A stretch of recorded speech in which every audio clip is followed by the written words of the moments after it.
Baie welkom aan al ons gaste, ons is so bly is hier, die van Kuier hier vandag. Kom ons gee vir 'n hande klap aan ons gaste, baie welkom.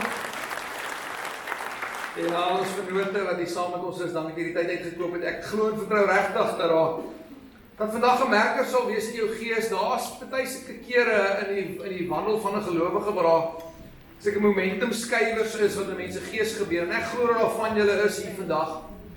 Vir wie dit werklik vandag 'n realiteit gaan wees dat die Here iets groots in jou lewe gaan doen as jy dit gaan ontvang. Ek glo dit met my hele hart.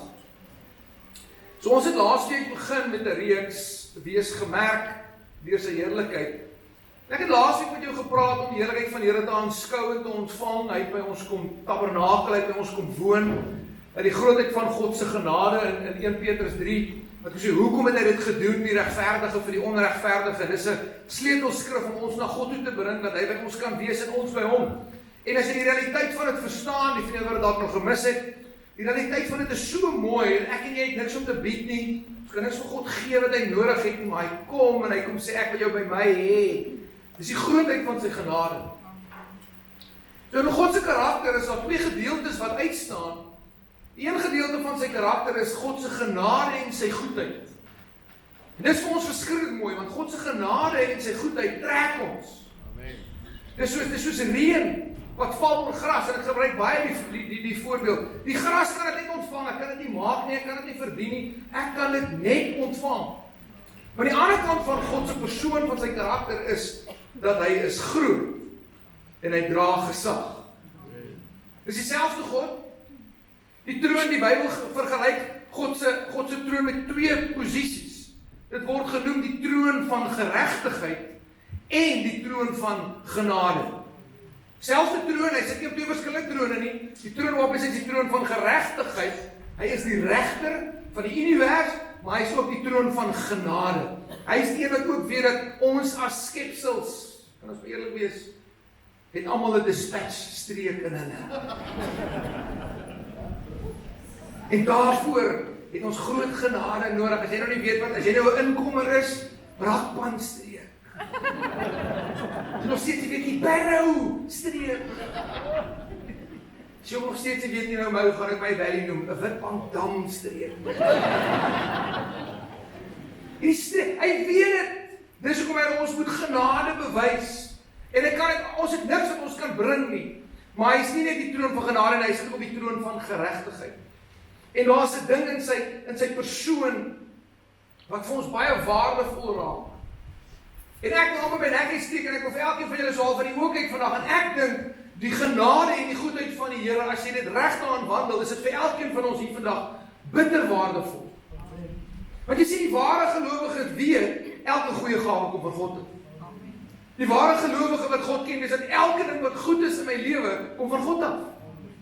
My bestaan is in God. My belewenis is in God. Alles wat ek het, wil doen of dink, kom van God af.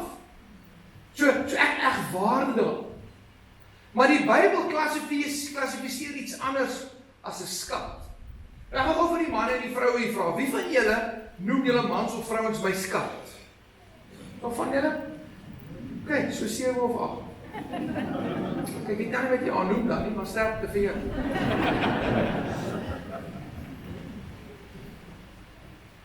Toe ek my vrou ontmoet, regtig ontmoet, en ek sien die lewe wat kan wees, toe verander alles in my. Toe is die enkel lopende lewe nie meer so aantreklik nie. Want ek het my skat gekry. Toe is ek bereid, en ek is steeds bereid om alles op te gee en te los, en ek het my skat gekry. Die Bybel leer van iemand wat 'n skat gekry het, toe hy dit kry by die skat hier in die veld, en dan verkoop hy alles, want hy wil daai skat hê. En die Bybel maak iets vas in die Bybel wat 'n skat is vir iemand, en dit gaan iets wat jy glad nie verwag nie. En dit is die vrees van die Here. Die vrees van die Here word in die Bybel geklassifiseer as 'n skat. Iemand wat iemand waardevol ag. Jy sien, 'n skat is nie iets groot net nie. 'n Skat is iets wat waarde het bo alle dinge. Dis 'n skat. Daar waar jou skat is, gaan jou hart wees. Julle ken dit, né? Daar's iets in dit, daar's iets aan die krag van 'n skat. En die Bybel klassifiseer die vrees van die Here as 'n skat. En ek wil iets baie versigtig sê, maar in groot eerlikheid. Die kerk globaal het iets van die vrees van die Here verloor.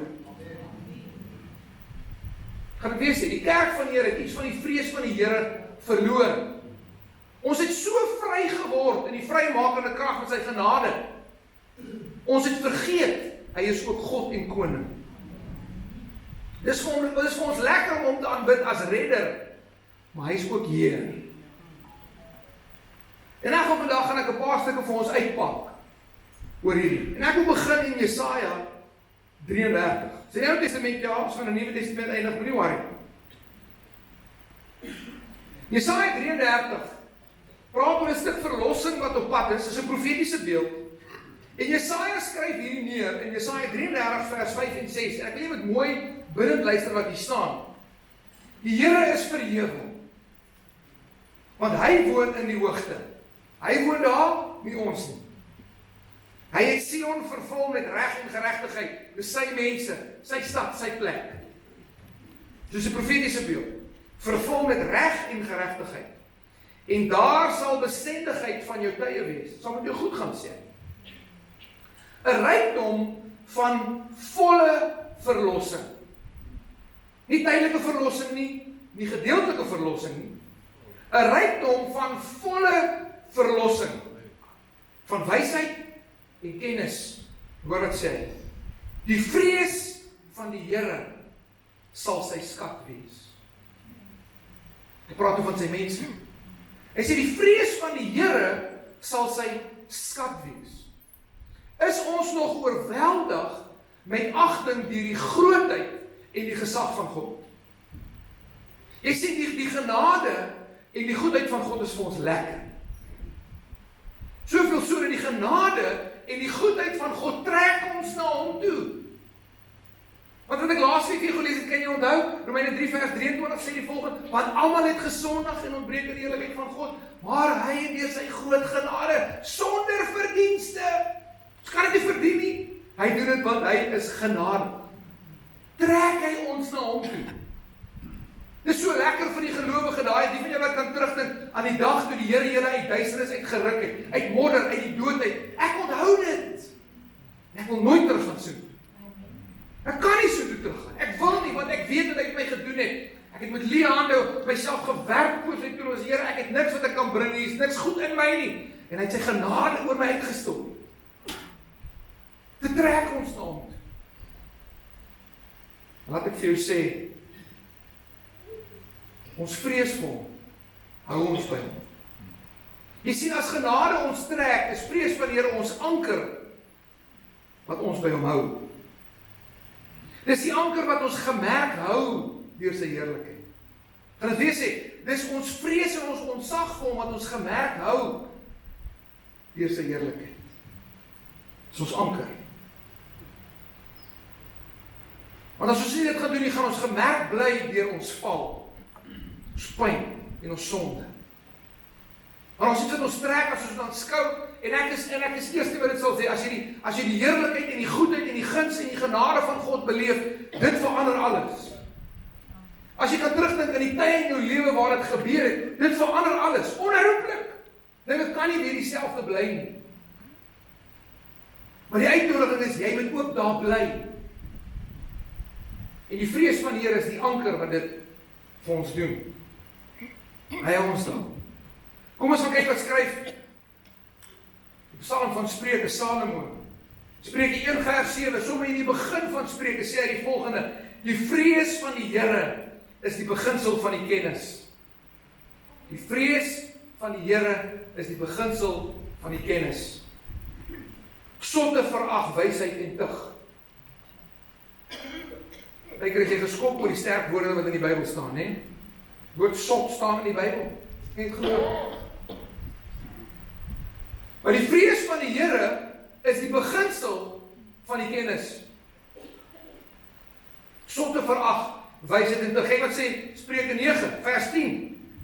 Die beginsel van die wysheid is die vrees van die Here. en die kennis van die Heilige is verstaan. Ons gaan nou na vers 13 met jy uitpak. So daar's iets in die uitnodiging van die gelowige, ek erken hom nie dat as die een wat vir my sy goedheid gee, en sy genade oor my uitgestort het nie, ek erken hom ook as die een wat groot is, en wat die eerste en die laaste gesag het in my lewe. Amen. Dis die punt van die gelowige, want sy genade en sy goedheid trek my, maar sy vrees hou my. Nou Renier, hoe kan jy so iets sê? Ons as gelowiges moet nie bang wees vir die Here nie, dis nie wat ek sê nie. Ek sê nie ons loop en bewe heel dag nie, dis nie wat ek sê nie. Ek gaan nou vir julle die Bybel uitwys, hoekom die vrees van die Here so belangrik is. Die grootste prent daarvan is die prent van Lucifer in die Bybel. Hier is die waarskuwing van Lucifer. Lucifer se bestaan as maaksel was elke dag, as ons dit nou as 'n dag kan klassifiseer, want die hemel het 'n werk op sy eie orde, maar vir ons het om ons brein om dit te verstaan. Lucifer was elke dag in God se teenwoordigheid, vandat hy geskape is.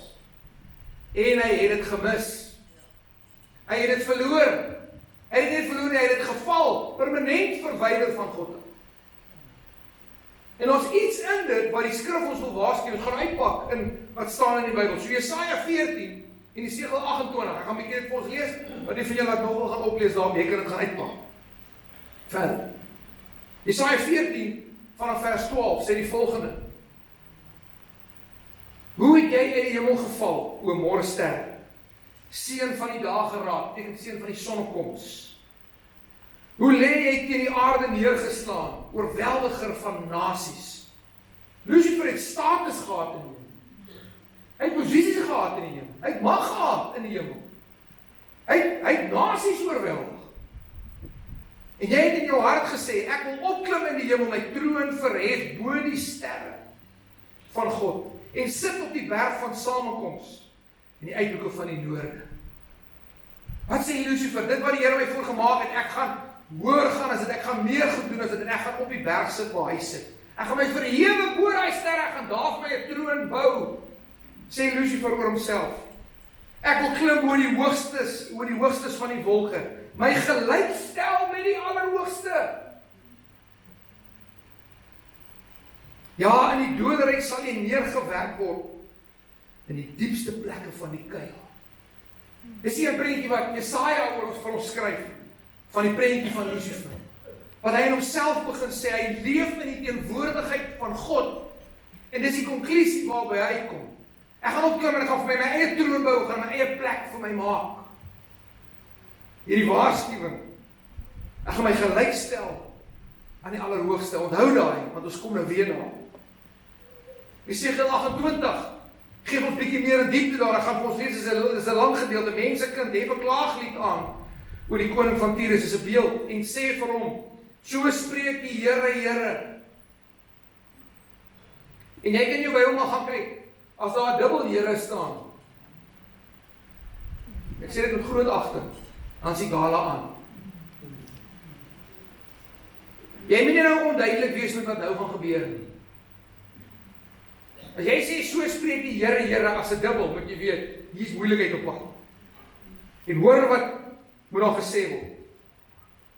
Jy was die seelring van eweredigheid, vol wysheid en volmaak in skoonheid. Hoe beskryf die Bybel? Vol wysheid en volmaak in skoonheid. Jy was in Eden, die tuin van God, het saam God gewandel, jou woning was by God. Hoor hoe mooi wat ek vir jou sê. Daar's iets wat ons smaak in die heerlikheid van God, daar's iets wat ons trek, daar's iets wat ons verander, dit doen so. Maar Lucifer het dit ook gehad. Hy was in Eden, die tuin van God. Allerhande edelgesteentes was jou bedekking, en dan sê hy, klomp snaakse name daar. Karnieul, Topas, Jaspis, ek gaan nie alles lees, dit is baie lang. En van goud was die werk van jou kassies, en die groewe aan jou. Op die dag toe jy geskape is hulle berei. Jy was 'n gerub met uitgespreide vlerke wat beskit. En ek het jou gestel op 'n heilige berg. 'n God met 'n klein G was jy. Jy het gewandel tussen vurige gesteentes. Hoe die beskrywing, hoe jy beskryf word. Jy het so baie mag gehad, jy het tussen die 4 kole van God het jy rondgeloop.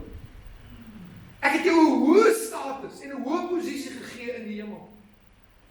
Jy was by my, jy was in my tuin, jy was saam met my.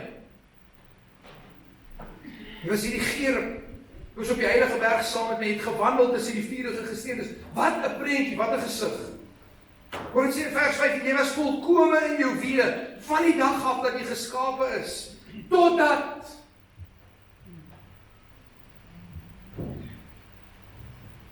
jy was volkome in jou weë, van die dag wat jy geskape is, totdat daar ongeregtigheid in jou gevind is.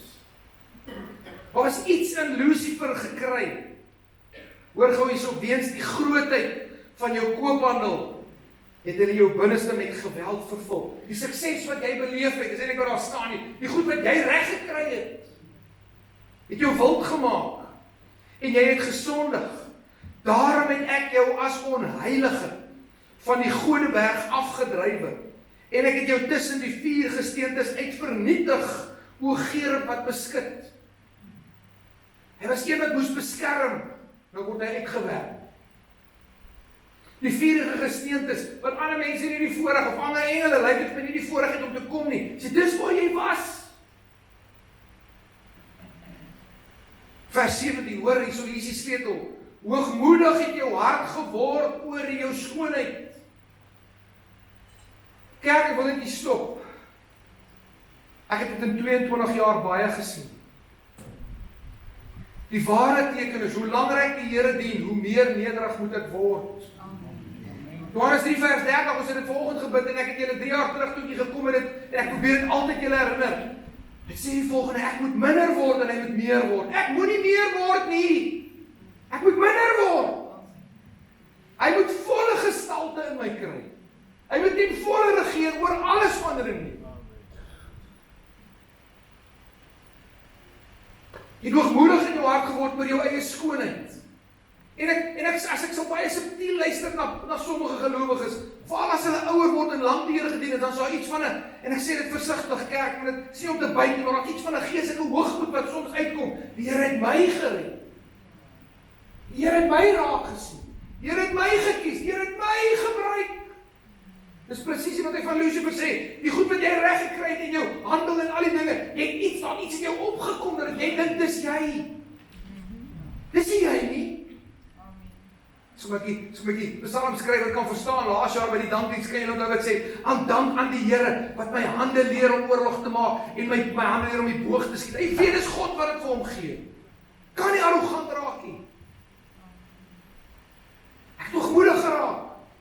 Want jy sien die ware gelowiges wat sy teenwoordigheid sien, weet in sy teenwoordigheid, hy is groot. Hy is God en ek is nie. Die uitnodiging by, hoor wat sê, hoogmoedig het jy in jou hart geword oor jou eie skoonheid. En ek soos waar ons baie praat, jy het jou wysheid verderwe weens jou glans. Wat is die begin van wysheid? Die vrees van die Here. Dus wat het jy gedoen? Jy het jou wysheid opgegee. Jy het verloor. Ek het jou op die grond gewerp. Ek het jou oorgegee voor die aangesig van konings, dat hulle op jou neer kan sien. Wat 'n verskriklike waarskuwing, kerk. Dat as gelowiges aanvaar ons nie net sy goedheid en sy genade nie. Ons weet ook hy is groot en hy is God. Hy hou die univers in sy hand vas. Hy het die laaste sê, hy het die eerste sê. Hy het al die sê, want hy is God. En Lucifer het vir 'n oomblik gedink, ek is oulik. Ek is iets. Jy is 'n skepsel. Jy is 'n maaksel. Ons niks wat ek het. Kerk, kan ons moet eerlik wees, en ek het dit laasweek gesê. Dis die grootheid van sy genade. Ek het niks om hom te bied nie. Dit is so oorweldigend vir die gelowiges dat hy nog steeds kies. Ek wil jou hê as my eie. Ek wil jou by my hê. Ek wil kom tabernakel maak by jou. Ek wil my huis, my woning kom maak by jou. Hoe oorweldigend is dit nie? O mensekind, dat u aan ons sou dink. Ek het niks. Ek kan niks gee nie. Daar's niks wat God by my nodig het.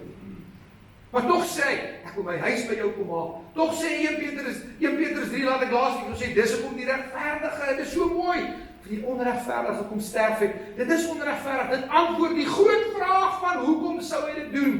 Dit is so eenvoudig om jou na my toe te bring. Kerk, dis genade. Die Bybel beskryf ons as dood. Die Bybel beskryf ons as sy vyand.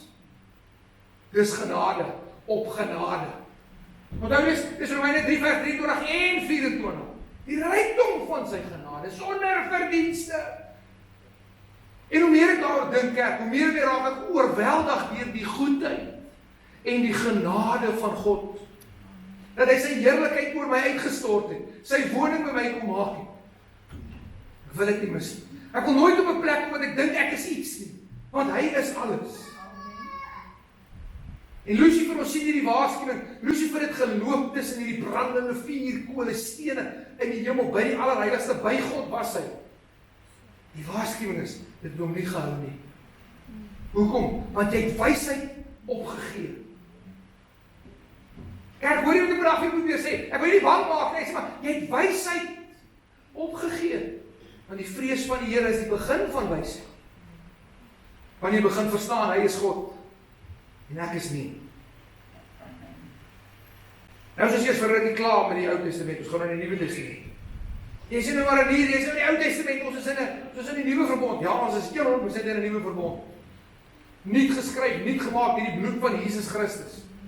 Maar ek wil vir jou 2 situasies wys in die Bybel. Waar iemand in wysheid opgetree het toe die grootheid van God sien. Die eerste een is in Matteus 17.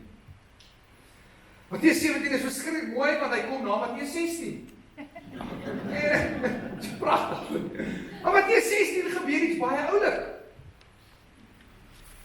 Jesus kom vra vir die disippels, hy kom vra hulle, wie sê die mense is ek? Sê jy kan 'n bietjie gaan lees. Jesus het nie 'n persoonlikheidsprobleem gehad nie. Hy weet presies wie hy is. Hy weet presies wat hy moet kom doen, maar hy is nou besig en nou vra hy so 'n bietjie terugvoer van sy disippels, sy volgelinge. Hoorie, wie sê hulle is ek? Wie is Elia, profeet, groot man, belangrik. Nou gaan hulle so deur al die oefeninge. En hy vra vir hulle, okay, maar wie sê wat julle agter my aanloop? Wie sê julle is ek? Petrus antwoord, want Petrus was maar so 'n bietjie voorbarig. Jesus die Christus. Maar kyk, hy het 'n goddelike openbaring en Jesus kom erken, hy sê, hoor hierso, vlees en bloed het dit nie aan jou openbaar nie. Jy begin my nou sien vir wie ek is. En dan maak hy 'n magtige stelling, wat tot vandag toe waar is in Matteus 16 vers 19. Ek sal my kerk bou, hierdie rots sal ek my kerk bou, en die poorte van die doderyk sal dit nie oorweldig nie. Wat 'n incredible stelling. Jesus sê, as jy verstaan dat Jesus die Christus is, ek gaan my kerk bou. Dis hoekom ek gaan slaap in die ander soos 'n klip. Ek is nie bekommerd oor die kerk nie, ek is ook nie bekommerd oor oase nie. Want dis nie myne nie, dis syne. En hy het gesê, ek sal my kerk bou, die poorte van die doderyk sal dit nie oorweldig. Dis waar ons gelowiges vashou. Nou hy daai, hier gaan hulle nou. En Jesus vat hulle so 'n paar dae later, vat hy 3 van sy disippels berg op. Hoor wat sê hy, so dis verskriklik mooi. Johannes 17. Nou is hulle vas. Jesus die Christus. Petrus het 'n openbaring. Hy is die gesalfde redder, hy is die Messias. En daar gaan 'n klomp sirenes nou af. Onthou wat jy span so groot as jy klein joontjies word jy groot gemaak as die Messias gaan kom, gaan A B C D E, dit gaan al hierdie goed gebeur. So nou gaan al hierdie dooitjies word nou connected. Nou is hulle ook hoor, hier is op pad. Nou gaan hulle berg op. En nog 6 dae het Jesus vir Petrus, Jakobus en Johannes sy broer saamgeneem. En op 'n hoë berg in die eensaamheid gebring. Hoor gou, hy het voor hulle van gedaante verander. En sy aangesig het geblink soos die son, en sy klere het wit geword, soos die lig. En kyk, daar verskyn aan hulle Moses en Elia in gesprek met hom. Wat 'n incredible ding! Moses as 'n beeld of 'n teken van die Ou Testament en die wet, Elia as 'n verteenwoordiger van die profete, Jesus is albei. Wat 'n prent moes dit nie wees nie. Toe dit gebeur, nou is hulle net in gesprek, jy moet verstaan, nou moet jy dink, hier's, ek het nie, dit sou vir my verskriklik awkward gewees. Verstaan, hier's ek, ons is vissermanne, ons is nou nie die skerpste potlood in die pak nie, verstaan, hier gaan ons nou op, saam met Rabbi, hier staan ons, hier's Moses en Elia en skielik. Nou staan hulle gesels hulle asof hulle mekaar al jare ken, want dit is waar. Nou is dit okay. Petrus, sy vrymoedige self. Petrus begin, hy gaan toe nou in, hoor jy, ek wil gou inchip hierso. Hy sê vir Jesus, hoor ek sê, hy sê, Here, dit is goed dat ons hier is. Wow, Kijk, sê nou vir jou, as dit vandag gebeur, het was al baie selfies geneem. #Moses. Ja. #Elia. #4 maandjies. Jy gaan alles, al die groot, jy gaan dit alles hashtag. Petrus het so moment, hy het so bietjie, hy kry so bietjie celebrity status, wat hy hier sien gebeur. Hy sê, dit is goed dat ons hier is, want dit is goed. As jy wil, laat ons 3 hitte maak. Een vir U, een vir Moses, een vir Elia. Ons moet die bly. Dis mooi, is goed. Hulle beleef, onthou, hulle beleef iets onwerkeliks. En kyk wat gebeur, terwyl hy nog spreek, oordek 'n helderligte wolk hulle met eens. En daar sê 'n stem in die wolk, dit is my geliefde seun in wie ek welbehaag het. Luister na hom. Wat gebeur? En toe die disippels dit hoor, het op hulle aangesig geval, en was hulle baie bevrees. En Jesus het nader gekom en aangeraak en gesê, staan op en moenie vrees nie. Toe staan hulle op en sien niemand meer behalwe Jesus nie. Hier is die beginsel kerk wat vir my uitstaan. Ware gelowiges wat Jesus volg vir wie hy is, het altyd vrees in hulle hart. Nie 'n bewerige bangheid nie, 'n agting dat hy God is. En dis hierdie wisselwerking tussen Jesus en my, wat vir hulle sê, hy, moenie bevrees wees. Jy is my man.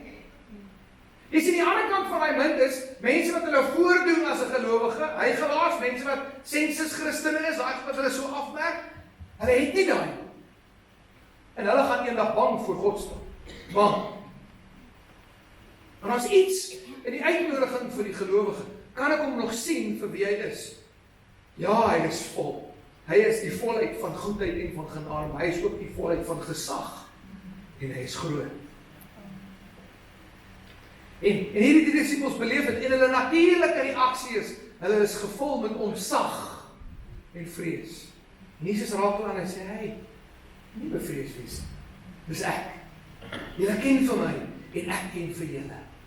En omdat dit gebeur, kon hulle opstaan en hulle kon aangaan. Hierdie selfde Johannes, waar was? Hier op Openbaring 1, kyk wat gebeur met hom. Ook wel 'n lang gedeelte, is almal nog alraai? Okay.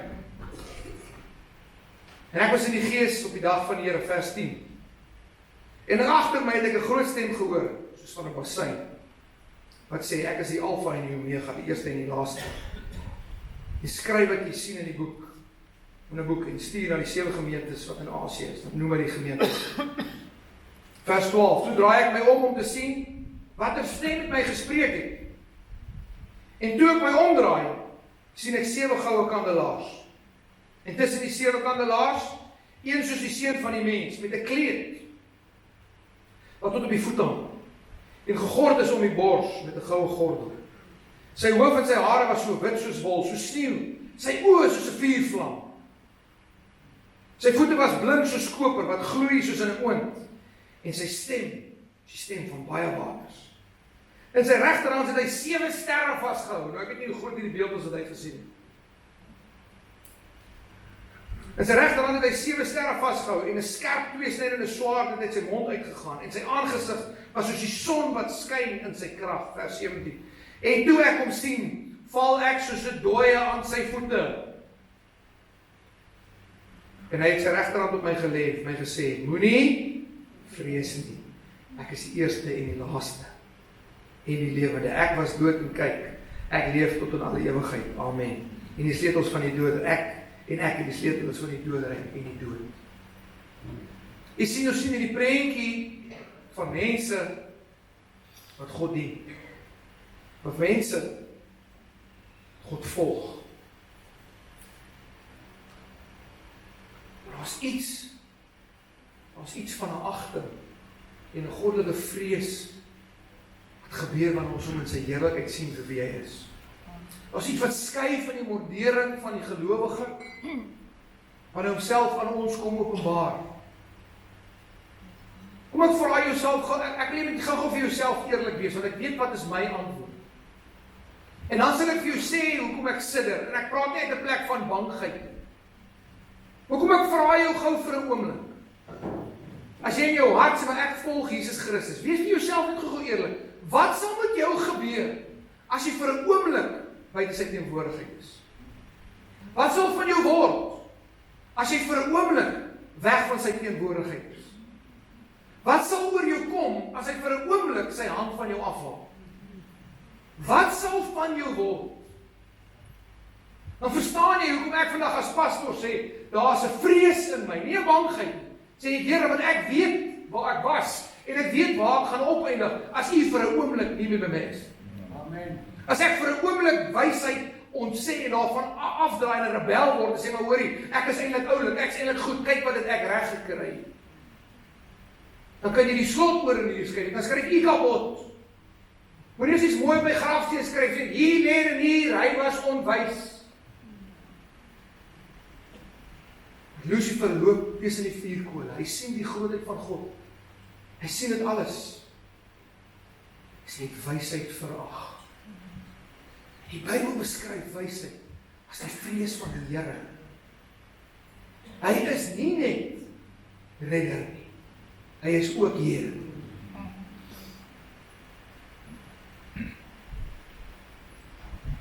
Ek sê, hier is die uitnodiging, hier is regtig my uitnodiging.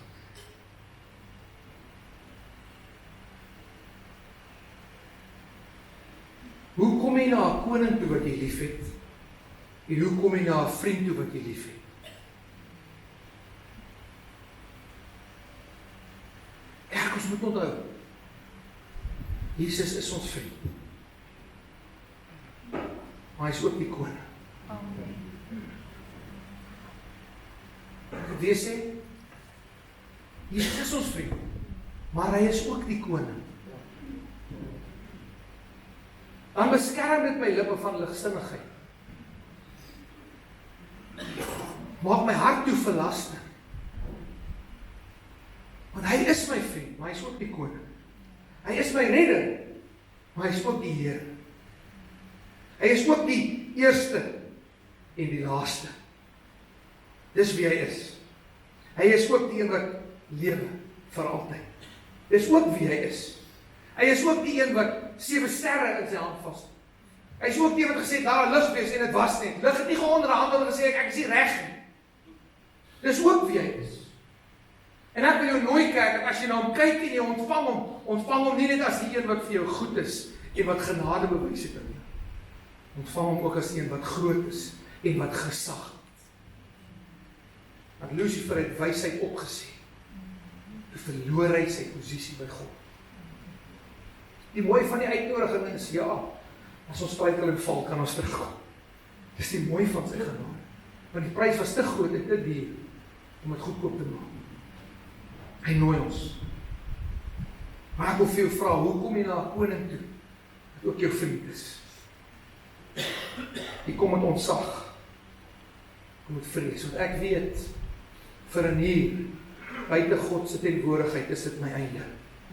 Ek kan dit vir jou met eerlikheid sê, buite God se heerlikheid, is dit klaar met my. As God vir oomblik sy hand van my so afvat, is dit my einde. So ek sê, Here, ek wil dit nie hê nie. Ek kan dit nie doen nie. Ek maak klaar met hierdie, bietjie nader aan die huis in Genesis 3. Sien ons dieselfde prentjie afspeel, maar nou sien ons die mens. Ons sien Adam en Eva in die tuin in Eden. Die staan hulle is by God. Hulle wandel saam met hom, hulle is vriende van God. En hierdie Lucifer wat wysheid opgegee, wat nou geval het, kom na hulle toe, sê, maar het hy dit regtig gesê, want as julle van hierdie vrug eet, gaan julle soos God word. Nou wat het Lucifer gesê?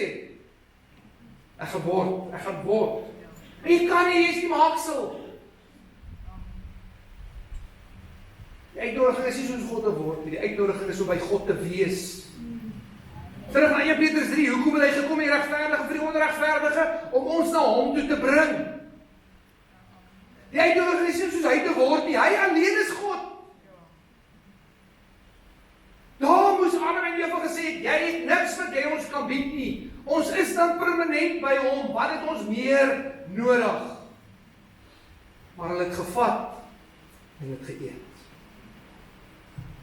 Hulle het wysheid, die ontsag van God het hulle opgegee. Dit lyk vir ons of hulle dit gemis het. En dit is die groot reddingsstorie en beweeggesin van God ons kom red het van die vervalle realiteit. En ek wil jou nooi vandag kry. Ek wil kom met 'n desperate smeking aan. Jy moet nooit jou ontsag vir God verloor nie. Ek sien in die ou dae. In die ou dae was dit 'n werklike ontsag. Dit was nie so, dit was 'n wettiese ontsag. Ons was gesê in Saul, dit is nou nog in die ou bedeling, dit is ook so. In Saul was die hoofbid of die dominees daar waar al die seuns staan. Waar staan die seuns? Maar dis nou ons nou respek. Ons op die vuur staan, dan kom almal se hoede af. En julle onthou? Maar nie een van ons se harte was gebuig voor God. My hoed was af. Maar nie my hart nie. En ons het dit, ek kan dit nou nog nie glo nie. Ons skool het 'n rookkamer gehad. Nie glo. Nee, was wettig. Tussen die mans en tussen die seuns en die dogters daar rookkamer. Kyk, vandag. En nou staan ons. Staan ons bid. Nou respek. En voor jy met voorbroeder toe gaan na hart op al die seuns en dan lyk dit of die rookmasjien aan is. Kom nie net saam uit. Hier staan ons. Dit is waar ek gaan, ons gaan nie terug na 'n wettiese ding wat ek klomp uiterlike goed doen nie, maar my hart is laag voor God gebuig. Hy is God, ek is nie. Dit is die definisie van nederigheid. As ek klomp aanhou goed met jy om het kan vastmaak, hy is God, ek is nie. En Adam en Eva sê maar, soos is hy word nie. Ons wees dan by hom. Ons is by hom. Alles wat ons nodig het, is by hom. En jy mis dit. Verloor dit. Ek maak klaar om Spreuke 8:13, ek het aan die begin gesê, ons gaan terugkom aan. Sien, hier is die toets. Jesus sê in die Nuwe Testament, kan jy onthou? Bergpredikasie, daardeur dat jy sê, 'n boom word geken aan sy vrug. 'n mango boom produseer nie ouers nie, dankie Here.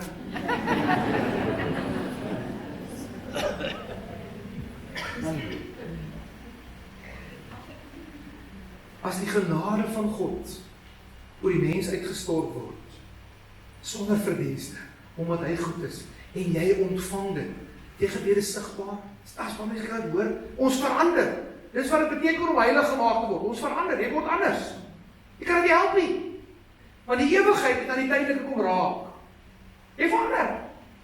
Ek kan nie teruggaan na my ou lewe nie, al probeer ek. Kan nie werk nie. Iets het verander. En ek kan jou maar waarsku, as jy rarig, as Here jou kom red het, jy kan gaan probeer, gaan nie dieselfde proe nie, gaan nie dieselfde voel nie, gaan nie dieselfde wees nie. Want iets het in jou gees DNA kom verander. Die ewigheid aan jou tydelike kom raak, verander. Die boom word nou geken aan sy vrug. Nou gee die Bybel in Spreuke gee vir ons 'n prentjie van, okay, as ek wys is en ek het ontsag vir God, ek sien hom vir wie hy is, dan is daar bewys daarvan. En kyk wat sê Spreuke 8, vers 13, kyk wat sê hy. Die vrees van die Here is wys, maar hoor wat sê, die vrees van die Here is om te haat wat sleg is. Dis een van die vrugte wat gaan gesien word. Onthou, ek het jou gesê, hoe weet ek is gered?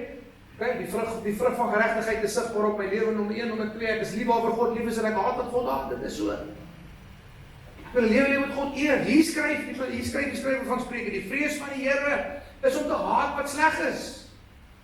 Hoogmoed, daar kom dit weer, hoogmoed en trotsheid, en 'n slegte wandel, en 'n huichelagtige mond, haat ek.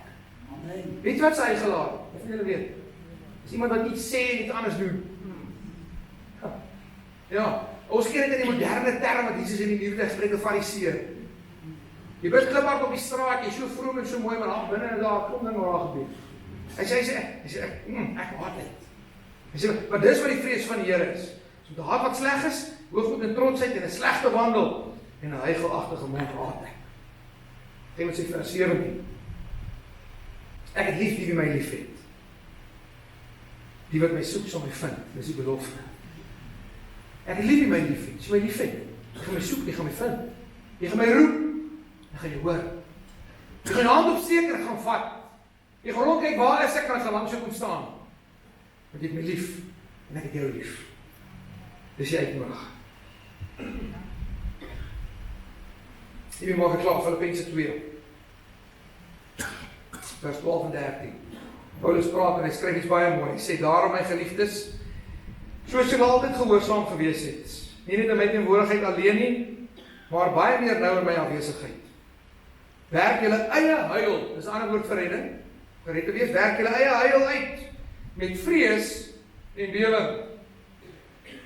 Hou jou ontzag vir God. Leef in jou ontzag vir God. Dis sy genade wat jou kom red.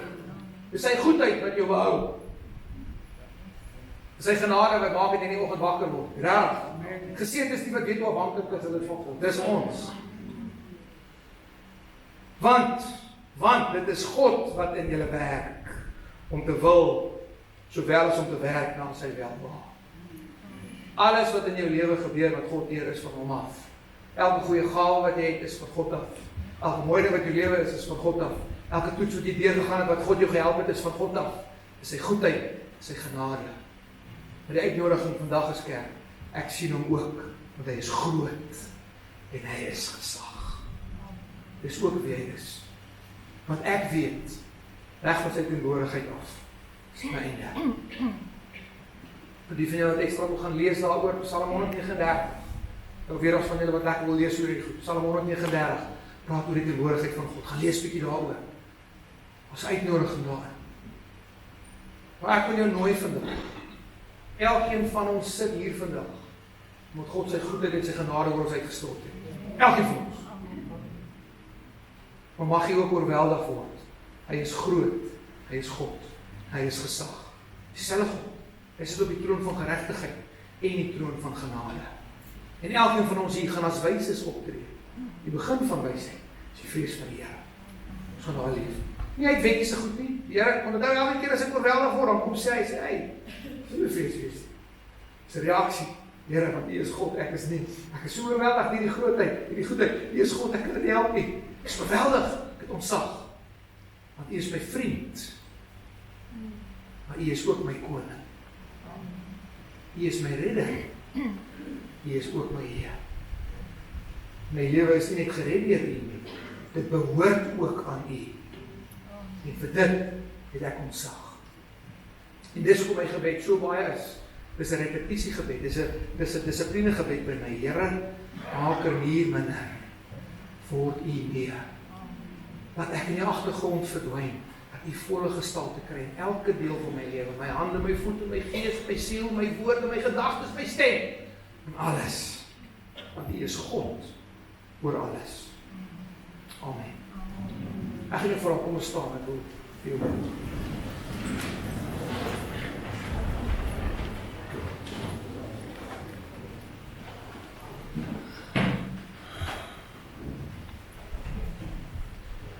Here, ons wil nie net inkom in die teenwoordigheid nie. Ons wil daar bly. U het gekom dat ons na U toe gebring kan word. Dat ons by U kan wees. Die goedheid en die genade trek ons. Here, dankie. Dis ons woning, dis ons huis. Mag U deur die Heilige Gees ons elke dag kom herinner. U is God. U is die Alfa en die Omega. U is die begin en die einde. Amen.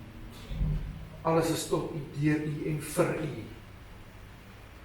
Mag ons in hierdie ontzag, ja, vrees vir die grootheid van U is leef.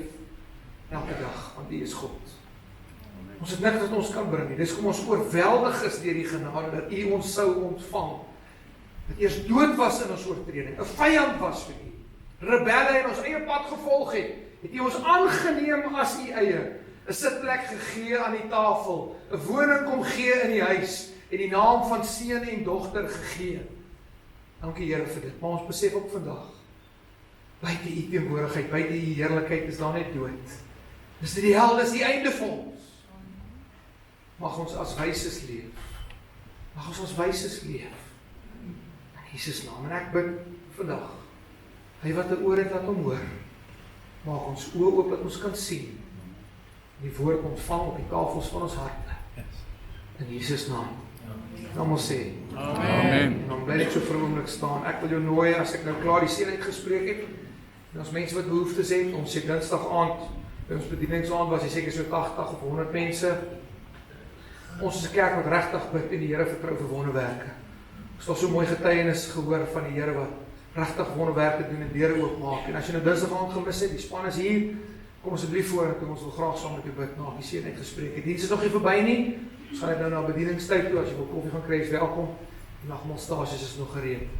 As jy met 'n afspraak wil maak met enige van die span vir 'n bietjie meer intense gesprek, is ook baie welkom. Ek gaan jou vra, steek jou hand uit na my, Gemande, ek steek na jou en ons gaan mekaar sien. En nou mag die genade, die seën Jesus die Christus, en die liefde van ons Vader, wat ons hou en aan hom vasmaak, en die vrede en die teenwoordigheid van die Heilige Gees, met jou wees en bly, vandag en elke dag, in Jesus naam. Amen. Amen. Gaan in vrede. Tot ziens.